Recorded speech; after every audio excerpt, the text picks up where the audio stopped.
Allô, allô, épisode 1, enfin on lance le projet. Je suis tellement heureuse d'être ici avec toi aujourd'hui. Et pour débuter cette aventure, j'ai pensé que tu aimerais savoir comment il a germé ce projet-là. Alors je te parle de l'âme du podcast après l'intro. Parce qu'on a tous des vies occupées, des agendas surchargés et que malgré tout, on aimerait apprendre à se déposer. L'architecte de l'âme, c'est ta pause zen. Un endroit pour t'aérer le cerveau, arrêter de réfléchir et juste te laisser inspirer. Un endroit pour toi, pour apprendre à sortir du mode cruise control qu'on a adopté et recommencer à cultiver la joie. Ensemble, on va se les remettre les deux mains sur le volant. Bienvenue dans l'architecte de l'âme. Bienvenue chez toi. Ce qui est le fun quand on fait un nouveau lancement, quand on a un nouveau projet comme ça, puis ce qui est drôle à la fois, c'est qu'on sait qu'au départ, les premiers épisodes vont être diffusés à nos amis, à nos proches, à notre famille. Ça crée un petit stress, je te l'avoue. Ce sont nos amis, nos proches qui vont en parler, qui vont faire connaître le projet. Alors pour moi, c'était tout naturel de débuter ce premier épisode avec des merci. Et mille gratitudes à tous ceux qui se sentent concernés de près ou de loin par la réalisation de ce projet. Pour ceux qui ont contribué à la création concrète, mais aussi pour ceux qui ont participé en énergie à créer mes étincelles et qui m'ont encouragé à leur façon. Pour ceux qui écoutent présentement, pour ceux qui font partie des coulisses, et pour tous ceux qui vont encourager le projet, sans vous, ce projet ne serait jamais né. Sans vous, j'aurais pas eu cette confiance de me lancer parce que vous m'avez donné le courage que ça prenait pour créer l'architecte de l'âme. Et pour ça, je vous dis un énorme merci.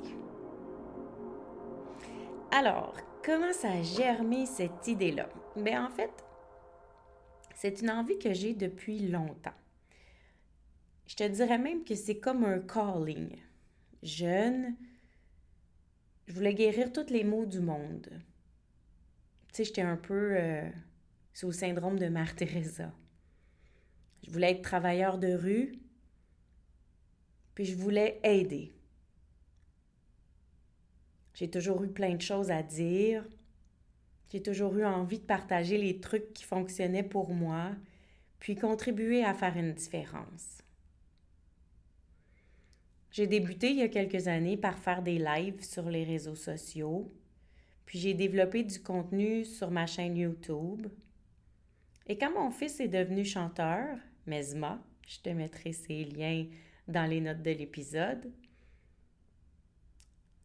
il m'a montré que c'était possible de diffuser sur des plateformes d'écoute.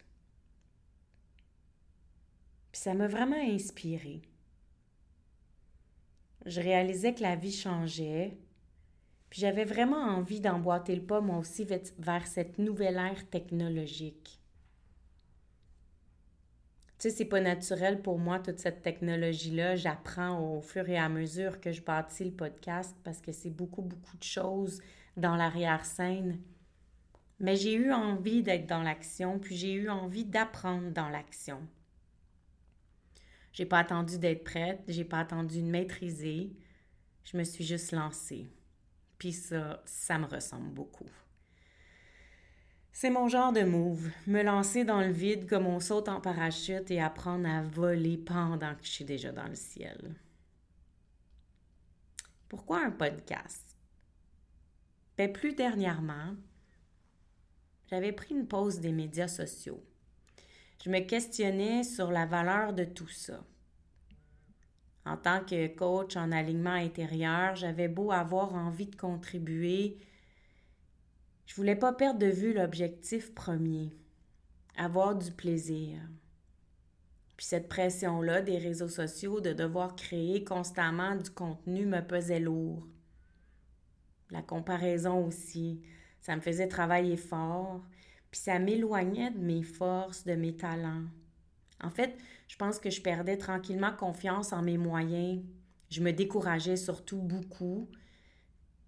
Puis je me disais, ben coudonc, les autres aussi ont un message, puis ils ressemblent au mien, fait que ça doit pas être si important que ça qu'on soit tous présents, qu'on fasse tout entendre notre voix.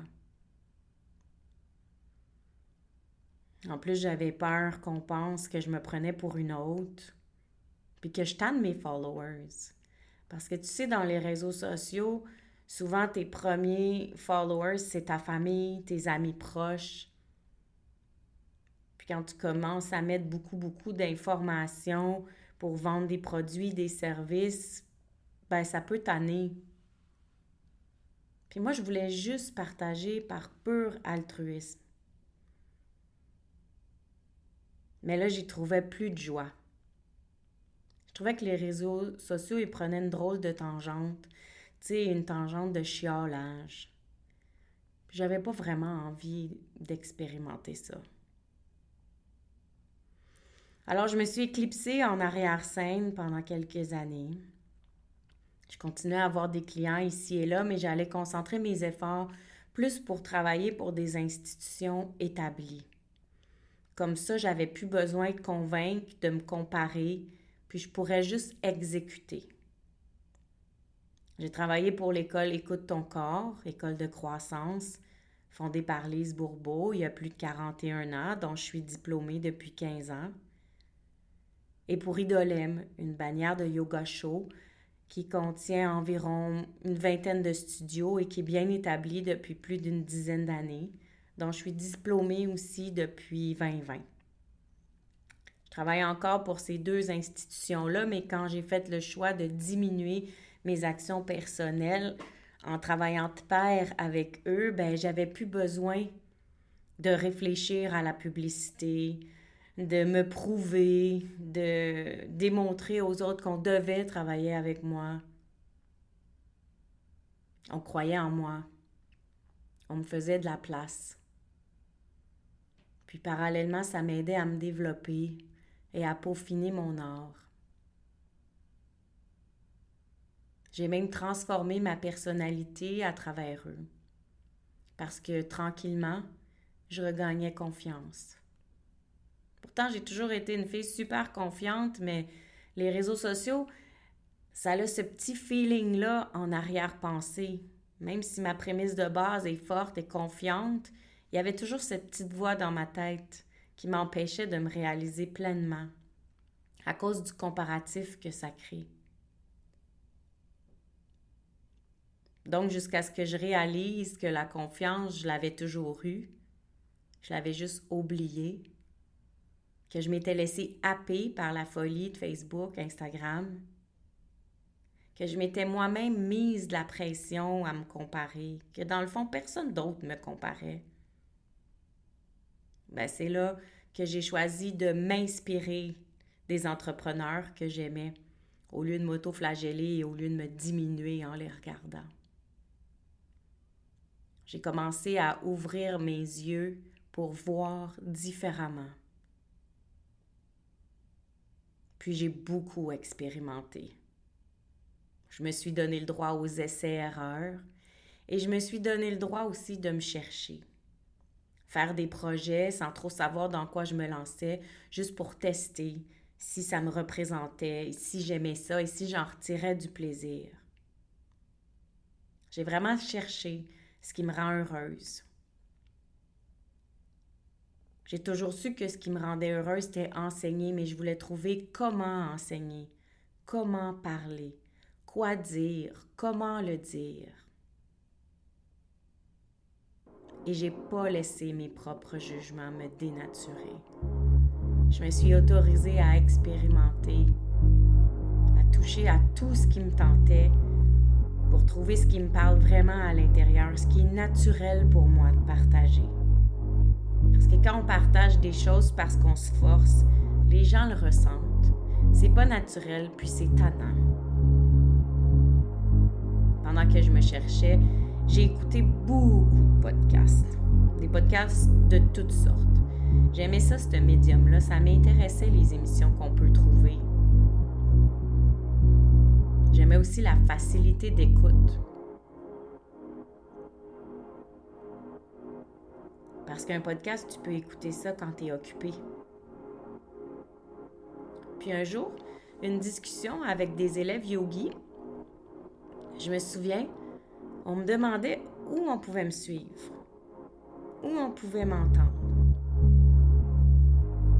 Mais Yogi aime beaucoup les cours de chakra flow que je donne parce que c'est un mélange de spiritualité et de force physique. Donc c'est l'alliage entre le sport et la croissance personnelle. Puis il se disait, ça serait le fun de pouvoir entendre ce que tu nous dis, mais à l'extérieur de la salle. C'est juste se rafraîchir la mémoire des fois. Et là, ça a été comme un éclair de génie. J'ai réalisé que le podcast prenait pas tant d'assiduité, puis donnait beaucoup d'accessibilité et beaucoup d'autonomie à l'auditeur. Je me suis dit, oh wow! Quel beau moyen de rejoindre les gens sans trop les déranger. Puis comme il n'y a pas de hasard, devine ce qui est arrivé. À peine quelques jours plus tard, avoir eu cette révélation-là, je voyais un challenge de l'Académie du podcast passer sur le web, puis je me suis inscrite dans l'aventure. C'était un challenge assez rapide qui te donnait comme une expérience de ce qui va t'attendre pour voir si tu avais envie de sauter. Puis je me suis lancée.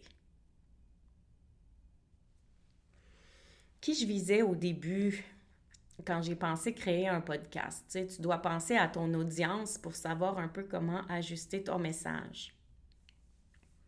Mais comme le prélude l'a dit, si tu as écouté l'épisode 0, mon public cible, c'est un professionnel, un parent ou n'importe quelle personne qui a une vie occupée puis qui aimerait prendre le temps de se déposer.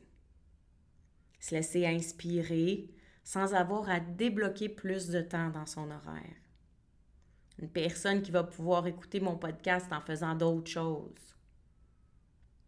Une personne à la recherche de moments intelligents, légers, joyeux, pour s'aider à sortir du mode cruise control de la vie pour semer des graines de plaisir dans notre journée. Quelqu'un qui recherche un endroit de zénitude pas plate. Parce que même si tout le monde aspire à un peu de calme, un peu de douceur, c'est quand même pas tout le monde qui a le goût de méditer, de faire du yoga ou toutes ces patentes-là.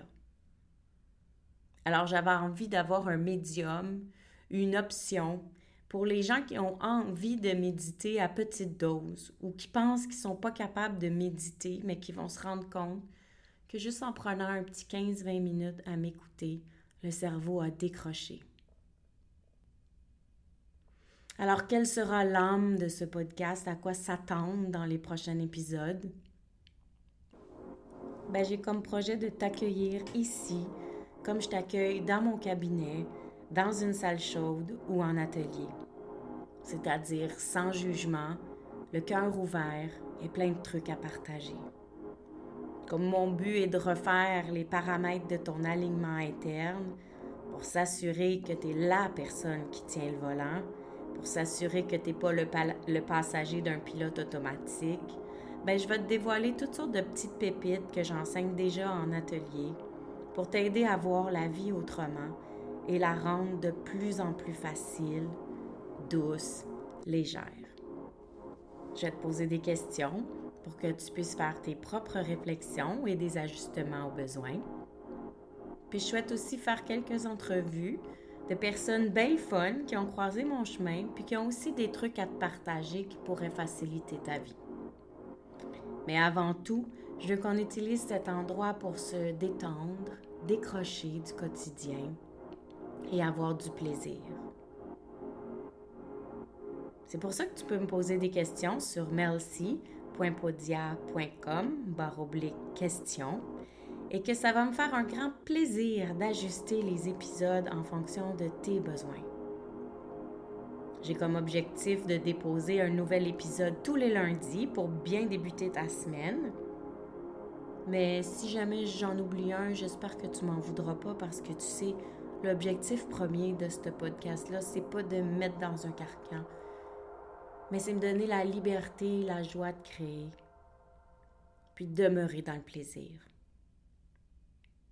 Alors j'espère que ça répond à tes questions, comment l'idée a germé. Je pense que ça fait le tour. de la naissance du podcast. Et dans le prochain épisode, je te partagerai un peu plus concrètement à quoi ça consiste le travail de l'architecte de l'âme et à quoi tu peux t'attendre quand on a une rencontre ensemble. On se voit de l'autre côté? Gratitude fois 1000 d'avoir été ici. Ça me fait tellement plaisir de jaser avec toi. J'ai déjà hâte au prochain épisode.